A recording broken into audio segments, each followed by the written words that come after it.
Hey there, are you a travel creator who is beyond trend chasing and beyond viral views? You've already made it. Your content is working. You are getting brand deals. But now you're kind of like a deer in headlights. Well, it might be because you are treating your travel content creation like an influencer and not a business owner. Over here, I've created the only business building community for established travel content creators who need to save time and create a bigger impact online. We're building this together and you're totally invited. There's literally no community for successful travel content creators who want to build actual businesses and not just chase followers. The first round of this program is very limited to a small number of creators because I want to keep it that way. We're building this together. You literally get one-on-one personalized support with me for a really good deal, if I don't say so myself. To get in on the travel creator business plan, you're going to need to send me a message on Instagram and I will send you all the details. Hey everybody, welcome back to the Travel Creator Podcast. Today I have my producer Marie on, and you have heard from her before, but you get to hear from her again because she is now a high ticket sales closer. And what that means is she comes in with coaches who are offering a high ticket program, course, or offer, and she is the last person to talk to you before you say, yes, I want to buy this product, join this membership, buy this course. And she was trained by Shelby Sapp, so she went through her program. So all of the tips you're going to hear in this today are from the course Marie participated in by Shelby Sapp. So without further ado, let's get into it. This episode is going to be really helpful for you if you have a high ticket offer yourself as a creator, or you are thinking about starting a higher ticket offer. This is also going to be really a useful episode if you are on calls with brands, meaning you can use these sale tips here to kind of take the power back in the brand discovery call situation where they kind of have to now pitch to you. Like you've taken the power back from them and kind of role reversed here. But anyway, we'll get into it. Here we go. Welcome back, Marie. Welcome back, everybody. Once again, I have Marie here with us, my producer, and today we're talking about sales. And Marie has some hot sales tips for us that, yes, they apply to you, even if you are a travel creator who just has a digital product linked in your bio. Perfect. Okay. Hey, y'all. I'm Marie. I'm Laura's producer, and I have my own business called Your Girl Media. I have a boutique agency helping coaches from podcasting all the way to high ticket sales. So I am a recently certified closer. And that means if you have a high ticket offer, such as maybe something Laura's gonna be selling, a content creator community or XYZ. If you have a high ticket offer, it's a different sales tactic to sell it. So I'm going to give you like a short masterclass on what I've learned in my program, and you can take it or leave it. And Laura's going to apply it to y'all's business. And we have 30 minutes to do this. We're going to crush it. Go. Okay, here we go. So first of all, how should your sales calls be set up? It's okay if you aren't doing it like this, but let's go ahead and change it. A lot of people, they just kind of have a lot of like 15-minute rapport. They kind of ask a couple questions, then they just drop the price. And then when people have objections, they try to like drop the price even more, give them discounts. We're not doing that. Okay. You've spent a lot of energy on your offer. Sell it with confidence and only accept people who are ready for it. But we need to kind of vet them. So how should your sales calls work? One, you're going to have question-based selling. In the beginning, you're going to like pretty much have a therapy session with them and find their pain point. You're going to break them down, find their pain, then build their dream up. It's really important to find the preempting objections. You don't want to find objections at the end. You want to hear kind of what their objections will be in the beginning, so you're not going to be hit at the end once they hear the price. Then you're going to do your pitch, whatever you're selling. Then you're going to price drop, and then you're going to do objection handling if there are objections, because you did the preemptive objection handling in the beginning. The beginning of the call is the most important. Okay. Laura, I'm just curious, when you start your calls, like how long do you chit chat and do rapport? Not long at all. I try to just get right into it because I think that wastes some time and is kind of formality. Good. Okay. Like it's good to be like, hey, how are you? But like, they're not on the call to be your friend. They're here because you're an expert in your field and they want that service. So the most important thing throughout the call is you need to establish frame. It is kind of a power dynamics thing. So in the call, you're gonna be like, hey Laura, how are you doing? Oh my gosh, where are you? Haha, whatever. Then you'll be like, all right, honestly, Laura, I am booked with calls today back to back. Is it okay if we jump right in? That's what you're gonna say. I'm booked with calls today back to back. Is it okay if we jump back in? You're now showing them that like I am giving my time to you, but there's a million of you. I'm booked and busy. Another way you can establish frame throughout the call. In the beginning of your call, you're going to be asking a lot of questions and you're going to be wanting to, show empathy and hear about their pain. You're going to lean into the call like you would in a conversation, like lean in. Now, throughout the call, you're going to start to tell your pitch. And then especially when you price drop, you're going to lean back in your chair. So you're going to say the price to get you from Y to Z is going to be $5,000. Lean back. So anytime you want to get power back or get frame back, you're going to sit back in your chair and that's going to make them lean forward. This is so cool because even the way that you are composing yourself physically in a frame is not something I even like thought about in sales calls. There goes my pen. It's not something I even thought about in sales calls yet is so important. So I'm so glad Marie brought this up and I want you to use this nugget when you are on calls with brands. So you just established frame. You're like, Laura, I'm booked and busy. Let's get into the call. Is that okay? Yes, it's okay. Great. You're going to go from pain to dream. Can you like give me an example of a content offer so I can? Yeah, let's just do blog writing, newsletter writing, whatever one might feel better for you. Newsletter writing. Okay. So let's say you have a course about newsletter writing. And so you're going to ask, there's so many questions you can ask, but what you really want to ask is to get to their pain. So you're going to ask a lot of questions about how is your business doing currently? How is your newsletter doing currently? How does it affect your sales? Then you need to ask why now? Because that's going to be an objection probably at the end of, I could do this later, but you need to get them to say, I need this now. Why now, Laura? Why now are you looking at fixing your newsletter writing? Why not have solved this yesterday? Why not solve this 6 months from now? That's something you're going to say. It's called temperature checking. If someone gives you an answer, you go like, okay, why not this and why not that? So you're going to say, why now? They're going to say, okay, I don't know. Okay, well, why haven't you solved this in the past? Why are you on this call today? Why not wait to solve this 6 months from now? That's going to make them think and realize there is a reason why they're on the call today. If there's like a lull in your call, you can just ask them why. Like, why are you here? Like, why are we taking action now? Why weren't we taking action a year ago, 6 months ago? I also like to ask them, what is the dream situation for you in the next 90 days? Or what is the dream situation for you in the next 6 months? To kind of show them like, okay, your dream actually isn't that crazy and we can help you do that. But I love this tip from Marie, just asking why as much as you can. Okay, so with the pain to dream, the first thing they say is never really the pain. You have to get deeper. So, okay, how does not having a newsletter that's doing well really affect your confidence in your business? I don't know, it kind of sucks. Okay, can you dig a little bit deeper into that? Can you explain more about that? Why? When they give you their pain, ask like 3 more questions underneath that. That's going to get them to really open up. It's kind of like therapy. So when people say, I don't know, it really kind of just, I don't know, I feel like my money's not doing well right now. Okay, how does that really affect your confidence? I don't know, like I feel like I'm not getting as much sales and I feel like I used to be getting a lot of sales and my people I know that are getting more sales in their newsletters.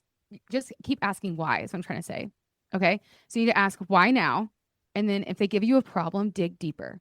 You really just want to be asking a lot of questions. And again, the first answer people give is not necessarily their real feeling. You need to ask deeper. This tip I love because Marie is saying that basically the first thing people are going to tell you on a call is not the real reason or not their real pain point. So we have to be little detectives to unearth and discover what their real pain point is. Once you find their pain, like you'll know when you hit it. It's going to make them pause more, reflect more, even maybe even get emotional. And that's when you hit it. And then you can move on. But I really don't think you should move on in the sales call until you find the pain. If they don't realize there's a problem, they will not buy your product. You have to find the pain. So then you're going to build them up. We broke them down. We made them feel like life is shit without your service. And then you'll be like, Laura, let's be honest and let's play a fun game. Build your dream life. Like, what's your dream business with this newsletter? What's your dream opportunity with this newsletter? Go crazy. What kind of opportunities are you going to be getting from it? How many subscribers are you going to get from it? Like, just build up and ask them as many details as possible. If they just say, okay, I guess I would just like 50,000 subscribers on my newsletters. But who are these people? What are they buying from you? What are you going to do with this money once they buy your product? Like, you need to ask them as many details as possible because you're going to take those details and wrap them into your pitch. So what I mean by that is, now that I've asked, again, deeper questions, Laura said, okay, I want my newsletter to get 50,000 subscribers. From that money, I make buy a new car and then go to Tanzania for a group trip. Like, build out the dream that they can get once they buy into your offer. So then you're going to wrap that into the pitch. When you get into the pitch, you'll be like, let's say you buy into this newsletter service. That's going to be getting you to Tanzania, which I know you said was really important to you. You're going to wrap in their pain into dream throughout the pitch, reminding them this is about you. This is about the person. So you're going to find their pain, make sure you fucking hit that pain point, and then build them up and get as many details as possible about their dream. Okay, one thing I want to pull out of this that, as Maria is saying, is we need to keep them engaged during this sales call. And to do that, we are really going to zoom in on the feature benefit, this little tactic here. So when you say a feature about what you are selling, you want to also explain how that will benefit them. You're basically connecting the dots between a feature of what you're selling and a pain and dream that they have to how you can get them out of that pain to that dream. For example, let's say my community has like in-person meetups. I'm going to tell them that on the call. That is a feature of my community. Then I'm going to say, oh, you mentioned earlier how you feel lonely creating content as a business owner. We have in-person meetups in this membership so you can create real-time connections and feel less lonely. See how we just did like feature to the pain, to the dream, to the benefit, and how it benefits them? Love that tactic. That could be an entire episode probably. Now, the next step is you're going to kill any objections.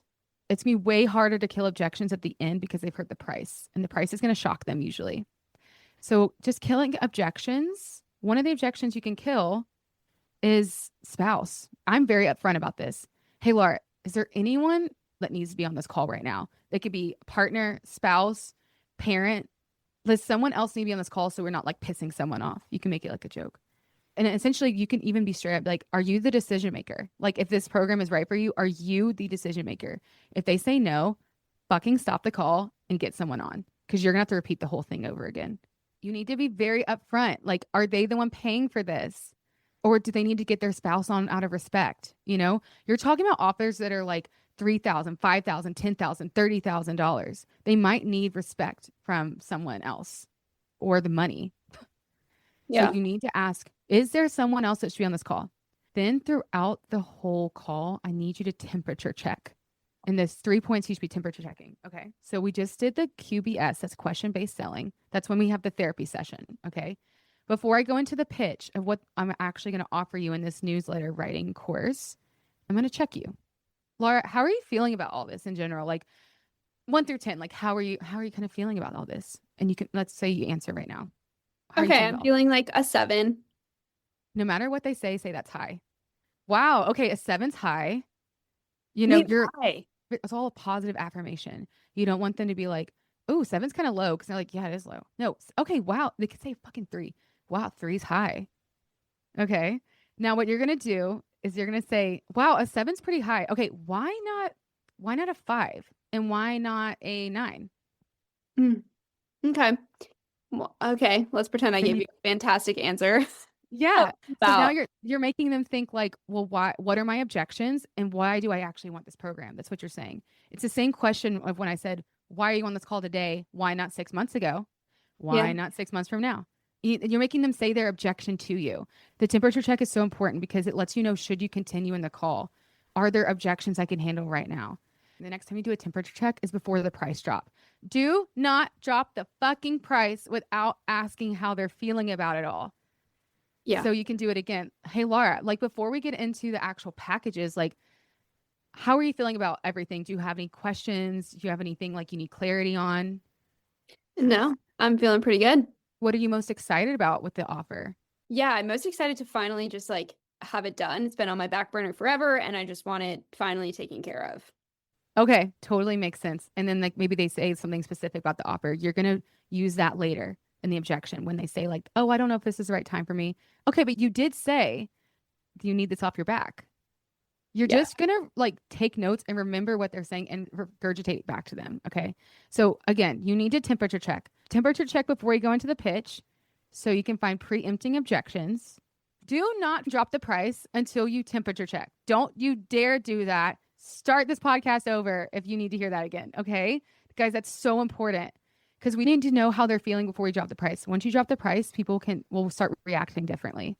One way you can temperature check with a brand is right before you drop your rates as a creator. You can say, like, okay, like, how are these concepts sounding to you? Like, do these really fit in with the campaign you have in mind? How are you feeling now that we are at the end of the year or we are at the beginning of the year? How do you see these ideas fit in? Then, once you get their affirmation, then you can drop your price. So let's talk about price dropping. Okay.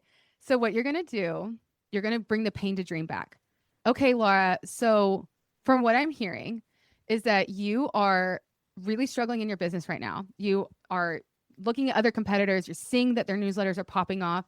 Your newsletter has a poor closing rate and it's really affecting your confidence. And actually like it's affecting your business. It's affecting your money and you're not able to upgrade to that new apartment. You want to get to that new neighborhood. You want to be doing TED Talks. And now you see I'm building you up. You want to be putting your kid in that nice school. I'm trying to think of things to say. You're building them up. So I brought up Going your on my pain, yacht. going on that yacht. Okay. And you think that the newsletter course can get you to those $10,000 months. And that's just for under a $5,000 investment today. That's when you lean back in your chair, guys. You wait for them to speak. I don't give a fuck if it's long, and it won't be long because it's awkward. The first person to talk after you drop your price loses. It's going to be probably really awkward, but you have to let them speak first. Hold the frame you have established. So once you drop your pricing for the brand, shut up, and wait for them to speak first. You will look insecure and desperate for their business if you speak first. So this is going to be one of the most important things for you to walk away with. Like, drop your prices and then shut up. You can take a sip of water, blow your nose, whatever you got to do. Take long sips of water. All your bebbies. I know you have like 3 bebbies on your desk. Sip of each. Let them marinate. Let them cook. Okay, so let's actually practice that, Laura, real quick. I'll repeat what you said. You're going to price drop, and then I'm going to show you exactly what to do next. Okay. So, again, to get you from that pain to your dream, that's just for a $5,000 investment today. Okay. That's good to know. Thanks for sharing that. Good. It's definitely something I want to do. I'm just nervous about the upfront of investment right now. Okay, totally makes sense. So, you're going to reassure them the whole time in the sales call, you're not fighting them. You need to be on their side. Have empathy. Yeah, I mean, it totally makes sense. We've been on the call for like 30 minutes, and you're probably experiencing sticker shock. Does that sound about right? Yeah, totally. Okay. So that's what you're going to do next is looping. So you just gave me a smoke screen. We need to figure out, is that actually Laura's issue? I love putting up smoke screens. Yeah. Is that actually Laura's issue or is she giving an excuse? And we'll find out. We're going to do something called looping. I need you to get your fucking notepad out. Okay. Okay, I have it. Okay. So what I did is I'm going to reassure you. Of course, Laura, that makes total sense. I mean, I just dropped a price and we've been talking for like 30 minutes, but this is something you said you want to do, right? Yeah, it is. Okay. Like, do you believe that this program is something that can get you to those $10,000 months? I do. I do think it could. Yeah. What parts of the program do you think can get you to those goals? I think like all the like plug and play templates and all those like extra industry insider tips would be really valuable that I haven't been able to Google on my own. Yeah, totally. So if you're saying you're still interested in it and like this is something you want to do and you do think those services such as the plug and play XYZ, if you're still saying you're interested in it, what's making you feel nervous? Like what's making you feel hesitant? Yeah, I think it's just the immediate investment and knowing like, okay, like now I have to actually put in the work to make sure I get my ROI from this upfront expense makes me feel Okay. a little bit nervous because now we have So to like, now go. you heard the real objection. It's price and almost like the fact that like responsibility, like she's going to have to take responsibility. You're going to take responsibility and actually do the work, and it's price. And so from there, you're going to now start to do objection handling. Okay, so Marie left a little note for me about this section of the podcast that I want to share with you. She says, the first objection people are giving you is never the real objection. They are experiencing sticker shock after they hear your pricing and they want to get off the call and they don't want to commit to the responsibility or whatever that means. You have to check in with them and loop them in and figure out what the real objection they are experiencing is so that you can handle it. Most people on sales calls right here, when you are the seller, will crumble and start offering payment plans or discounts, and you want to never do that. You just need to loop them again and find out the real objection. So if you need to, this is a good time to pause, rewind a little bit, and listen again how you will loop them back in. A lot of people might panic when they get the objection, be like, well, what about payment plan? Or like, I can drop the price. No, no. Your offer is worth what it's worth. We just need to figure out, like, she's not saying no. She's still saying yes. She just needs a little more clarity and a bit of a reframe. So that's when you get into objection handling. And I think that should be its own fucking episode. But Great. like, they're not saying no. And that's how you can find out, is by looping. So I'll repeat the questions. And you need to do this like casually, because you don't want it to seem like it's coming from a script. Reassure. Totally, Laura. I totally understand. But this is something you want to do, right? Question number one. Question number two. And you do believe this is something that can get you to X, Y, Z. Let them answer. Question number three. From what I've shown you, like what parts of this offer do you think can get to your goals? Question number three. Question number four. Well, if you're saying you're interested in this and you want this and this can hit your goals, what's making you nervous? What's making you hesitant? That's question number four. So do you just keep looping through those until you really get to why they're stuck in these objections? Yeah. So from there, you'll probably get the objection. Yep. And then if they're still like playing ball with you, then there's something called the Be Fucking For Real. That's what I'm in Shelby Sapp's program. And it's like, I have to find it, the Be Fucking For Real. Because you only really use it if someone is genuinely like Messing around. they're not giving you full answers. But this is like truly if you've done price objections, you've done time objections, even spouse, and like they're still like, I don't know. I don't know. This is your last resort. You do not start here. You start with the looping script. This is a Be Fucking For Real. No problem at all. Can I just like be straightforward with you, Laura? When someone isn't certain about moving forward, it typically boils down to 1 to 3 things. I actually added 4 things, but okay. 1, you're not fully convinced the process will deliver results to you. 2, there might be some hesitancy about trusting me or a company. 3, you're confident this will work, but you'll be evaluating the financial aspect. I had a 4th question. 4, you're scared that you might not be able to be successful in this program, like the actual work, like handle the work amount of it. Which one do you stand among these options?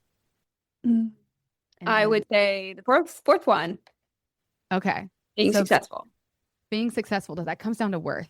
That probably comes down to like self-worth. A question I could have asked in the beginning of the entire call: have you ever done something like this before? Have you ever invested in a program before? If they said no, yeah, they're probably not used to they're not aware that this is going to take time, effort, and money. So that's something you say at the beginning of the call.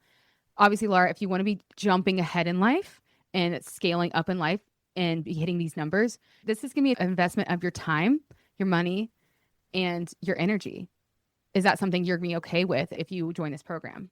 That's something you can ask in the beginning of the call. Okay, this is a great time to use Shelby's BFFR blueprint, the Be Fucking For Real script.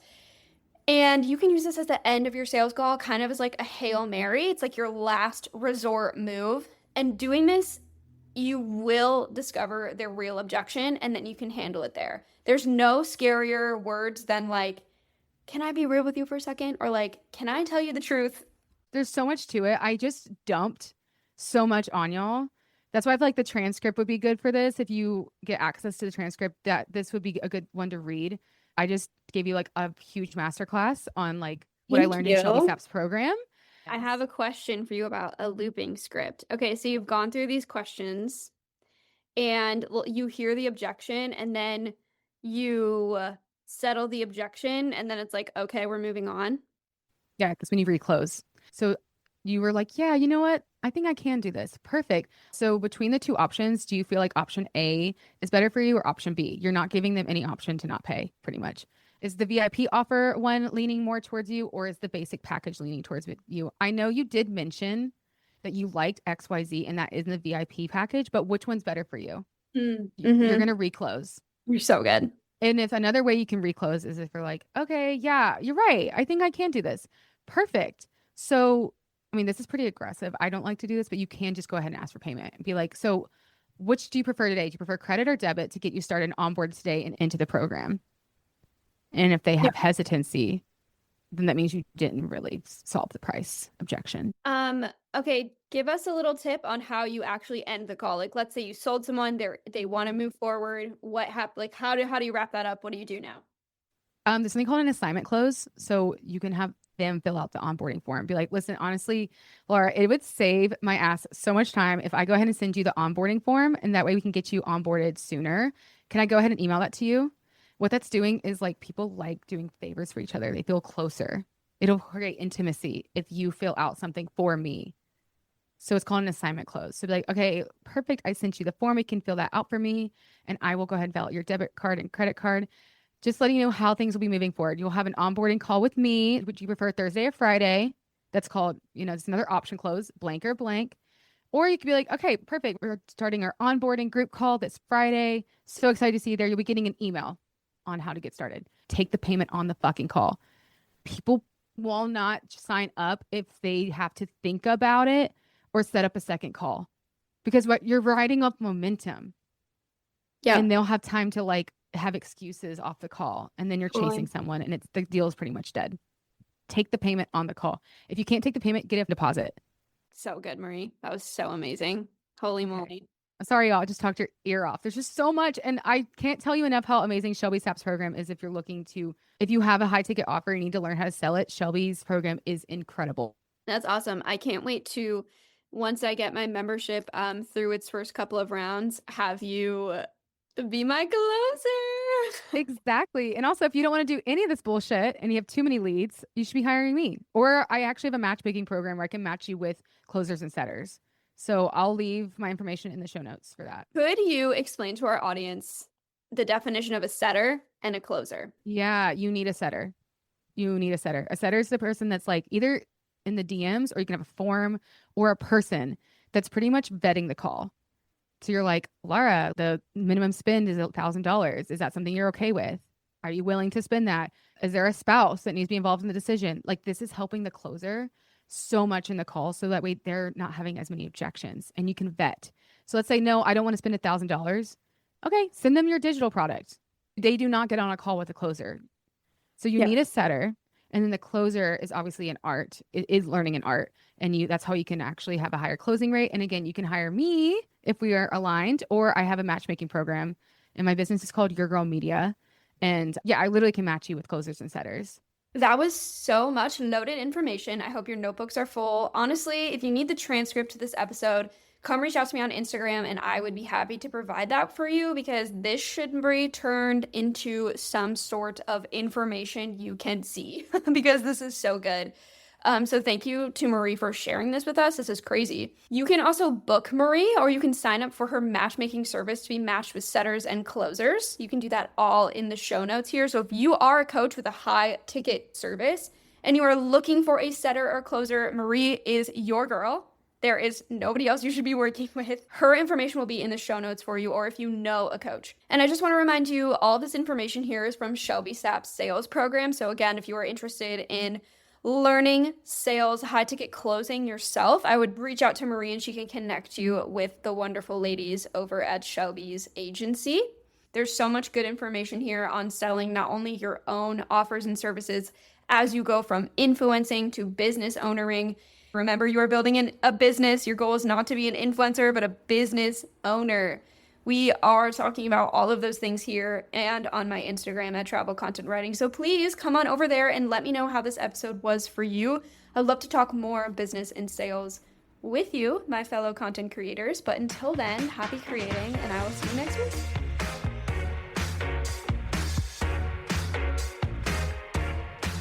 Fuck this city, I'm moving to Saskatchewan. It's just another day, and it's all over. It's alright, it's alright. It's just another day, and it's all over. Okay, back in character. This podcast was produced by Your Girl Media.